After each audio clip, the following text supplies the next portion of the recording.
गौतम बुद्ध और ईश्वर की अवधारणा, एक गहन विश्लेषण। गौतम बुद्ध, जिन्हें सिद्धार्थ के नाम से भी जाना जाता है, ने अपने जीवन काल में जो दर्शन और शिक्षाएं दी, उन्होंने भारतीय उपमहाद्वीप और उसके बाहर एक अभूतपूर्व क्रांति ला दी। उनकी शिक्षाओं का केंद्र बिंदु मानव दुख और उससे मुक्ति का मार्ग था। यही कारण है कि उनके दर्शन में पारंपरिक ईश्वर या सृष्टिकर्ता की अवधारणा पर सीधे तौर पर कोई चर्चा नहीं मिलती। इस लेख में हम इस बात का गहराई से विश्लेषण करेंगे कि क्यों ये कहना अधिक उचित है कि बुद्ध ने ईश्वर की अवधारणा को नकारा नहीं, बल्कि उसे अपने मुक्ति मार्ग के लिए अप्रासंगिक माना। एक, बौद्ध दर्शन में ईश्वर का स्थान। बौद्ध धर्म के मूल सिद्धांतों में ईश्वर की भूमिका अनुपस्थित है।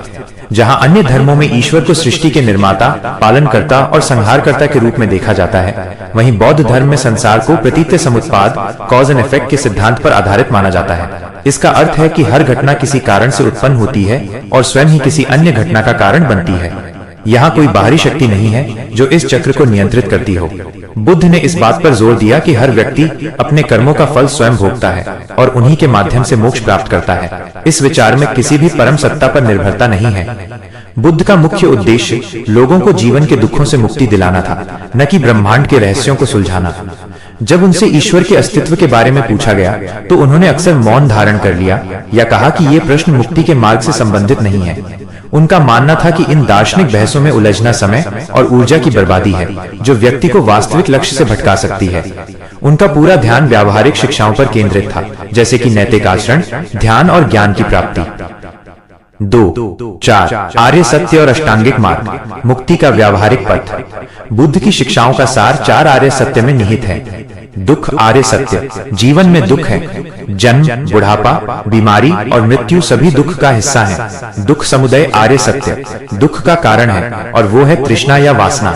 दुख निरोध आर्य सत्य, दुख का निरोध संभव है, यानी तृष्णा को खत्म करके दुख से मुक्ति पाई जा सकती है। दुख निरोध गामिनी प्रतिपदा आर्य सत्य, दुख के निरोध का मार्ग है, जिसे अष्टांगिक मार्ग कहते हैं।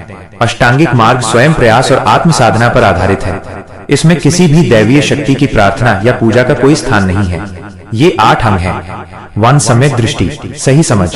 2, सम्यक संकल्प, सही विचार। 3, सम्यक वचन, सही वाणी। 4, सम्यक कर्म, सही कर्म। 5, सम्यक आजीव, सही आजीविका। 6, सम्यक व्यायाम, सही प्रयास। 7, सम्यक स्मृति, सही स्मृति। 8, सम्यक समाधि, सही एकाग्रता। ये मार्ग व्यक्ति को अपने भीतर झांकने और अपनी चेतना को शुद्ध करने का निर्देश देता है। यहाँ निर्वाण, मोक्ष को एक ऐसी स्थिति के रूप में देखा जाता है जहाँ तृष्णा और अहंकार पूरी तरह से समाप्त हो जाते हैं और व्यक्ति परम शांति को प्राप्त करता है। ये किसी ईश्वर द्वारा दी गई भेंट नहीं है, बल्कि व्यक्ति के स्वयं के प्रयासों का फल है।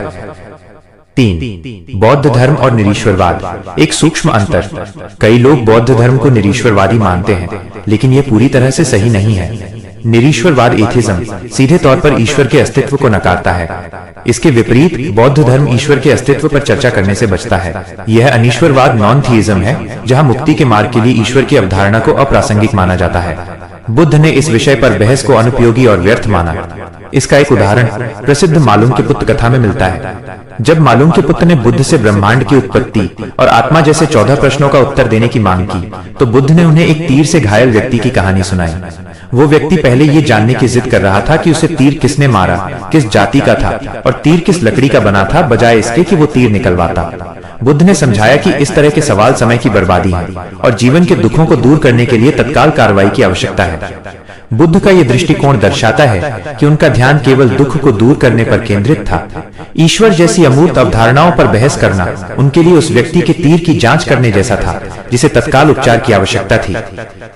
4, कर्म का सिद्धांत, स्वयं की जिम्मेदारी। बुद्ध के दर्शन में कर्म का सिद्धांत केंद्रीय है। ये सिद्धांत इस बात पर जोर देता है कि व्यक्ति अपने कर्मों से ही अपना भविष्य बनाता है। अच्छा कर्म सुख लाता है और बुरा कर्म दुख। इस प्रक्रिया में कोई बाहरी शक्ति हस्तक्षेप नहीं करती। यह एक प्राकृतिक नियम है, जैसे गुरुत्वाकर्षण का नियम। कर्म का ये सिद्धांत व्यक्ति को पूरी तरह से आत्मनिर्भर बनाता है। उसे अपनी मुक्ति के लिए किसी देवता की कृपा या आशीर्वाद की आवश्यकता नहीं होती। ये आत्म साधना और आत्म नियंत्रण पर आधारित एक मार्ग है। इस प्रकार ये स्पष्ट है कि बुद्ध ने मनुष्य को उसके भाग्य का स्वयं निर्माता माना, न कि किसी परम सत्ता की कठपुतली। निष्कर्ष, गौतम बुद्ध ने जिस मार्ग का उपदेश दिया वो व्यावहारिक, मनोवैज्ञानिक और नैतिक था। उन्होंने ईश्वर के अस्तित्व को नकारा नहीं, बल्कि उसे अपने दर्शन के केंद्र से बाहर रखा, क्योंकि उनका मानना था कि मुक्ति के लिए ये एक अनावश्यक और अप्रासंगिक विषय है। उनका पूरा ध्यान मानव दुख को समझने और उसे दूर करने के लिए एक सीधा और प्रभावी मार्ग प्रदान करने पर था। इस प्रकार ये कहना कि गौतम बुद्ध भगवान को नहीं मानते थे एक अति सरलीकृत कथन है, बल्कि ये कहना अधिक सटीक है कि उन्होंने भगवान की अवधारणा को अपने मार्ग के लिए अप्रासंगिक माना और मनुष्य को स्वयं अपने भाग्य का निर्माता बनने के लिए प्रेरित किया। उनके दर्शन ने आत्मज्ञान, नैतिकता और ध्यान को प्राथमिकता दी, और यही कारण है कि बौद्ध धर्म आज भी दुनिया भर में लाखों लोगों के लिए प्रेरणा का स्रोत बना हुआ है।